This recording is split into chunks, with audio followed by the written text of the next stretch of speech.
Hello YouTube, welcome to another one of my Duel Links videos, and today we're going to be covering post-nerf Shiranui.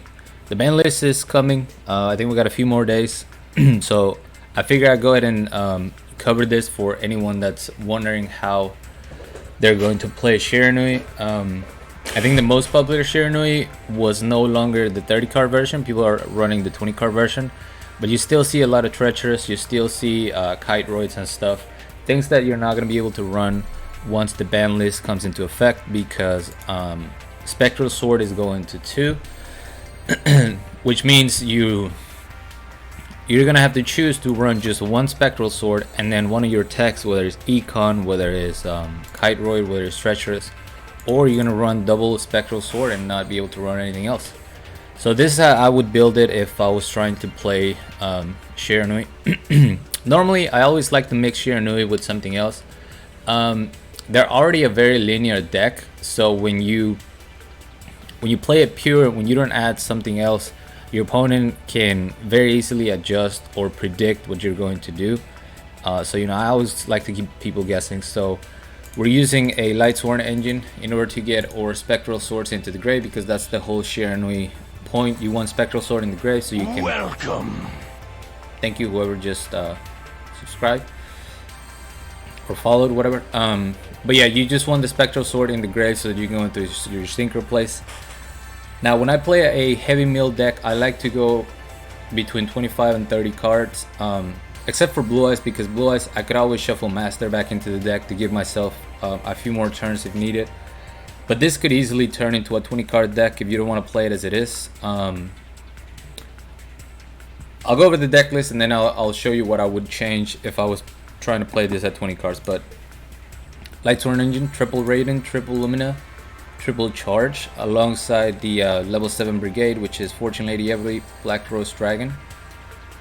And in this deck you can also go into Squire Saga off of Lumina Raiden. So there's your level 7 Brigade. You don't have as much room for more techs such as Super Heavy Samurai, stuff like that, but this is the main 2 cards you want anyway. And yeah, that's it. For the Shiranui, we have triple Solitaire, triple Squire, only 1 Samurai, which you could cut, double Spirit Master, which you could cut down to 1, 1 Spectral Sword Shade, and then the double Shiranui Spectral Sword, Bacon Saber, and then triple Raigeki Break. Raigeki Break is really good in this deck because not only are you able to destroy cards that are problematic, such as Circle. If you're going if you went first and they pop Circle, you can pop the Circle before they get to search. And it's always good to put something in the grave, whether that's your Spectral Sword or Raiden is another card that I like to put in the grave with Raigeki Break. The rest of the extra deck is pretty standard Shiranui stuff. 1 Sun Saga, 1 Shogun Saga, and then 1 Samurai Saga. Like I said, if I was playing this at 20, I would probably go like this. And then even 2 Raiden maybe. Something like this is probably how I would run it if I was running 20, but I like it at 25. For the skill, I just use something generic because I don't really like level augmentation. Again, it just makes all you do is go into Sun Saga, and Sun Saga turn 1 used to be really good. It's no longer that amazing. So I don't like level augmentation. We went with No Mortal Can Resist because it definitely counters a lot of decks. But I mean, not a ton to explain. Basically what I'm trying to do with this is very similar to what I used to do with my Thunder Dragon Shiranui deck, where Thunder Dragon would be the long-lasting engine, and then Shiranui would be there to finish the job, go for the OTK when needed. I could very easily go into Black Rose off of Thunder Dragons and then follow up with my Shiranui Synchros from the grave. Same thing here, you can very easily go into your Black Rose Dragon off of your Lightsworn engine and then follow up with your Shiranui. So here, turn 1, we couldn't get a Raiden in the grave. Because of that, there's no point in going Lumina, so I'm just gonna go Raiden and mill 4. I also have a Raigeki Break, so I can put this Solitaire in the graveyard if needed. Going up against Dark Magician. So we're gonna see the Circle. Let's go ahead and destroy that to keep him. Not only do we keep him from banishing if he goes Navigation, we also keep him from adding a card or setting up their top deck. Because we already have Spectral Sword in the grave alongside a Solitaire. There's really nothing else to do. I don't need to mill anymore. I'm just gonna Black Rose. If that was a navigation, if that was anything of the sort that could let him put monsters on the board, everything's getting wiped. And normally you don't have a follow, but thanks to Shiranui, we just go Spectral Sword. He obviously scoops because my Solitaire is gonna let me summon the Spectral Sword back to the field. I can go into level 8, get up to 5500 attack if I want to, and then finish him up. So dirty, man. Black Rose into anything, into any follow-up is so dirty. Just like, let me just nuke your board and then kill you. Alright, here we're going up against 30 card Shiranui. So, sort of the mirror match, I guess. We're gonna mill Bacon Saber, which is really good. Bacon Saber has to be in the deck because we can no longer run Kite Roid. You still need some sort of protection. Let's look at his graveyard real quick. So he does have a Spectral Sword, but nothing else really that's that threatening. So we're gonna go ahead and win right now. All right, use Raiden, Squire, special summon the Spectral Sword Shade. We're gonna go into Squire Saga. Squire Saga, destroy the back row, draw 1. And at first, instead of running triple Raigeki Break, I was running one Skilled Prisoner. It never came up, so I just went with the triple Raigeki Break. Alright, now I can special summon my level 6 and we get the scoop. Easy.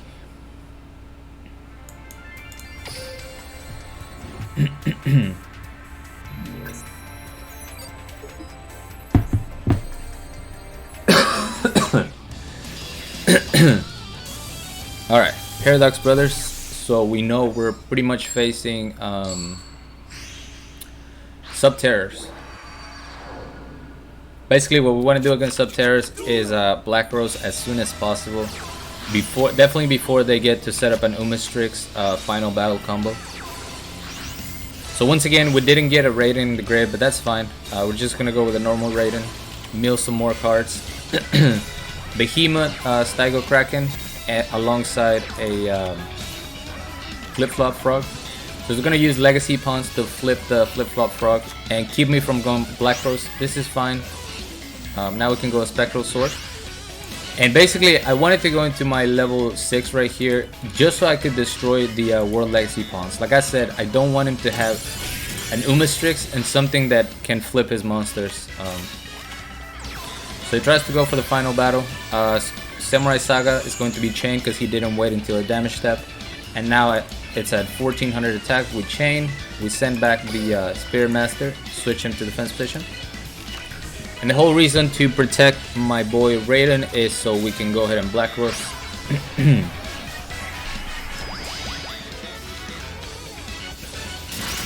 Black Rose Spectral Sword follow-up. Easy game.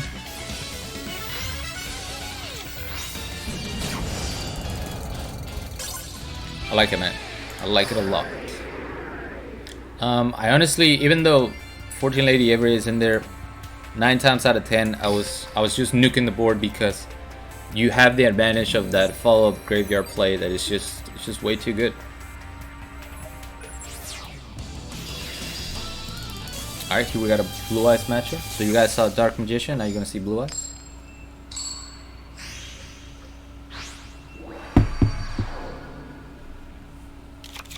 Duel. Sets a card, we pick up our Raigeki Break. This time we finally get a Raiden in the graveyard. So for the first time we're gonna be able to go into a Fortune Lady Ever. And on top of that we set up a Raigeki Break. Alright, so he's gonna go Maiden and Sage. This is a double Blue Eyes. I could have stopped one of the summons if I target the Maiden. I destroy the Maiden, so Sage doesn't get to summon anything, but he still gets a Blue Eyes. So I'm not worried about 2 Blue Eyes. The only thing I'm worried about is a Synchro Monster, a Spirit Eyes. I need to play around the Spirit Eyes. He already used his normal summon. There's no Mausoleum. So more than likely this is going to be a tuner. So that's what I'm going to target with my Raigeki Break, because this doesn't kill me. No matter what he tries to do right here, it's not going to be able to kill me. Bacon Saber protects me. He summons a 3rd Blue Eyes. But now we get to banish one of them. Alright, Lumina. summon Raiden. I could Black Rose here again if I wanted to, but I don't think I had a Spectral Sword yet in the graveyard. So we're gonna go Squire Saga instead. Banish the Spirit Master to destroy one of the blue eyes. Attack the other one, hit him for 2400. And I mean, what is he gonna do with one card, right? Alright, Blue Eyes White Dragon, added back to the hand. Sage is going to add a Ancients. Sets back row, ends. Fortune Lady Every. Banish, Squire Saga banish to destroy the back row, which was a Drowning Mirror Force, and we get the win. So the important thing there was getting rid of, or you know, keeping him from going into the Spirit Ice Dragon, which is what's gonna make the matchup way harder than it needs to be. Then last but not least, we have a Shadow Game, which every time I'm playing Lightsworns and I go up against Shadow Game, I feel like it's Konami trolling me, because I never go up against Shadow Game unless I'm running a heavy meal deck. Alright, so we're just gonna set the Bacon Saber. He's gonna double set. Let's try to make a play here. Charge the Light Brigade, add a Lumina. We don't have a Lightsworn in the grave, so we're just gonna go for the attack. We bait out a Curse of Anubis, which I thought was odd that he protected the monster. Goes for the Lava Golem. Understandable.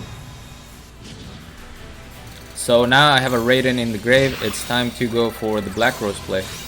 Even though we're not going to be able to follow up right now, and he probably has a couple Kite Roids, I need to get this Lava Golem off the field. Plus, if he doesn't set any back row, we can... if he sets like a back row, we can use Raigeki Break, get rid of it, and hopefully we can win. Now this is perfect. I bet this is a Kite Roid, because they always have it, right? They always have their protection, but he gets greedy and goes for Submarine Roid. Now we're gonna use Bacon Saber because if I die if I don't do this. But if Submarine Roid doesn't attack you all the way, doesn't deal battle damage, it won't get flipped back into defense position. So now I have an attack position monster that I can use to play around the Kite Roid. And that's what we're gonna do here. Bacon Saber, Raigeki Break, don't miss. We hit the Floodgate. I just gotta hope that the other card is not a Floodgate. Spectral Sword, Solitaire, summon the sword again. Now we can go into Shogun Saga, boost him up, and decrease the attack of that Submarine Roid. Turns out it was a wall disruption, so we hit the right card. We play around the Kite Roid, which I'm assuming it's right there, and we get the win. Very lucky, but I love those wins, man, because I mean Shadow Game is such a tough counter for Lightsworns in general, any mill deck in general, but Lightsworns in particular because of how fast you mill. But yeah, this is how I would play Shiranui's post nerf if I wanted to, but I'm probably not gonna mess with this deck for a while unless I can combine it with something spicy. I hope you guys are not getting tired of Lightsworns. It's just, they just work with everything, and you know, I'm trying to cover as much as I can and give you guys videos to watch, so hopefully you guys are still enjoying them. But anyway, thank you all so much for watching. As always, like, comment, and subscribe if you want, and until next time.